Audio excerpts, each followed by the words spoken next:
कुछ कहना चाहती हूँ कि टूटे हुए प्यालों में कभी जाम नहीं आता और इश्क के मरीजों को कभी आराम नहीं आता। टूटे हुए प्यालों में कभी जाम नहीं आता और इश्क के मरीजों को कभी आराम नहीं आता। ऐ दिल तोड़ के जाने वाले बेवफा, जरा इतना सा सोचा होता कि टूटा हुआ दिल किसी के काम नहीं आता। और चलिए एक दिन के बाद दीपिका जली तैयार रहेंगे, उसके बाद आनंद राजी तैयार रहेंगे और प्रमोद प्रेमी जी के परम मित्र जिगर का टुकड़ा, जिगर का छल्ला मेरे भाई प्रमोद यादव जी, आप मेरे बात को सुनते हो तो सम्मान के साथ मंच पे आइए। देख ले भैया, कैमरा वाला भैया लोग आगे लो, कैमरा मैन फोकस कर आंख करी मार दे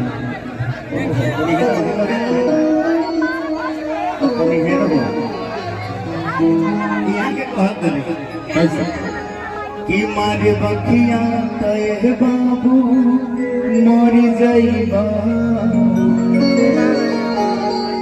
अरे मर जाइबा, मर जाइबा। का तोहरा लायक हम नहीं खिए गोरी, एक हाली प्यार से तातना हमरा होरी, कि हमर प्यार पावे खातिर हार जाइबा, हार जाइबा। कि मर बखिया तहे बाबू मर जाइबा, अरे मर जाइबा, मर जाइबा। भैया हो का तोहरा लायक हम नहीं खिए गोरी, एक हाली प्यार से तोहरा होरी, तोहरा लायक हम नहीं खिए गोरी, एक हाली प्यार से तोहरा होरी। हम प्यार पावे खातिर हार जाइबा, हार जाइबा।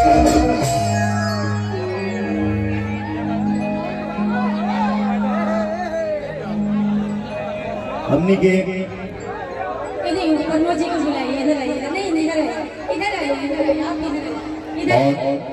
देखिए दिल के सच्चे इंसान, बहुत मतलब अच्छे इंसान प्रमोद जी, इन्हीं का बाबू का बर्थडे है और हमको आशीर्वाद मांगो रे मांगो। प्रमोद भैया के बड़ी आशीर्वाद प्यार मिलेला और भाई प्रमोद भैया के भाई प्रमोद प्रेमी यादव जी जोड़ी बना रहो।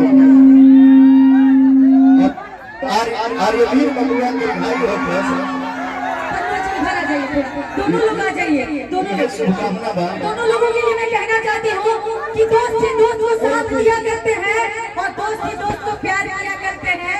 जिंदगी में कुछ पल ऐसे भी आते हैं जब दोस्त ही दोस्त को मिला करते हैं। ताली बजाते हेलो और मौसी उपस्थित बनी, सादर प्रणाम बा हमने के मौसी कही। किया करे बाबू मर जाइबा, मौसी के मर जाइबा, अपने चेहरा के लाइट से जल जाइबा, जल जाइबा, जल जाइबा।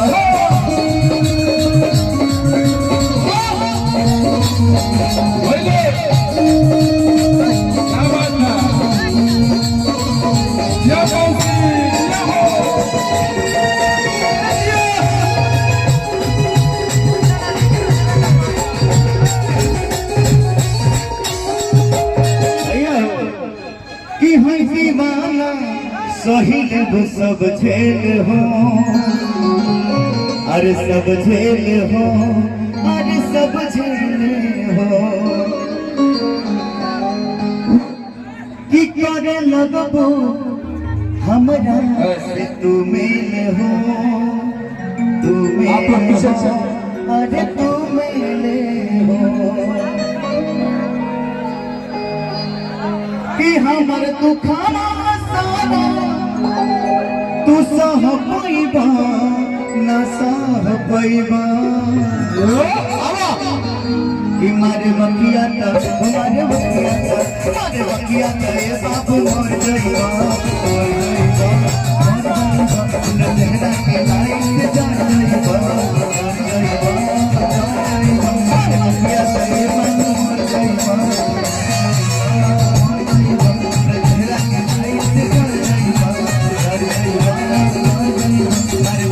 गई बाबू